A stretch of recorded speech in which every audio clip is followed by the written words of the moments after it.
Hello and welcome to yet another Dakota Dino review. This is Ross and today we're going to be looking at the Terra by Battat Amargasaurus. Once again, this is part of the Dan LaRusso collection. This one is a definite repaint. When Battat did their Boston Museum series in the 90s, that's when they made the first version of this. So there we have Amargasaurus Kazawi, I think would be how you would say that. Once again, same packaging, looks very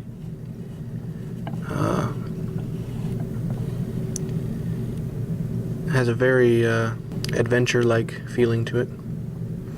One thing I didn't talk about too much before in some of the other ones were the details of the inside of the box.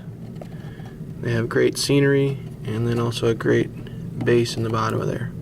Really like the packaging. So I'm going to go ahead and get this Amargasaurus opened up and then we will take a closer look at him. Okay, so there is our Amargasaurus out of the box. Another thing I hadn't mentioned about the packaging of those Terra by Battats is that the packaging is very tight.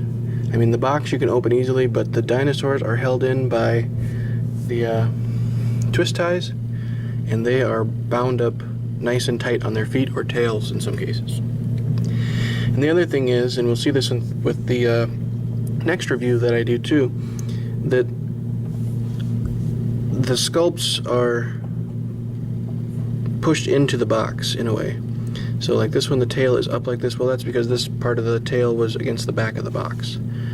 And maybe the sculpt was made to have the tail go up like this, and maybe it wasn't, but that's the way it is now, and that's the way it's going to be staying most likely. So this would be in the small portion of the line. This was a $5.99 toy. I actually just picked this up at Target last night. I had done the reviews of the 4 Terra by Battats that I was sent, and I wanted to get a couple more. So we look at the front, at the head here. Interesting looking head. I will say that this one probably has not the greatest amount of paint quality. If we look in the sail here, there's a lot of big globs of the darker color where this lighter orange color didn't cover or over covered in some areas as well.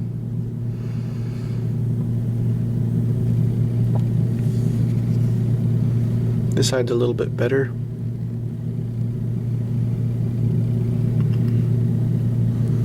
And you can see that they do have the split that goes down the middle between those spines. Looking around at the back here, nice paint color, the darker color, and then just gradually transitioning to a lighter color. Down at the bottom, I like the striping on the sides. Look at the nice folds and wrinkles that they have. Little throat pouch up here. Date stamped on the bottom there, probably when this was repainted.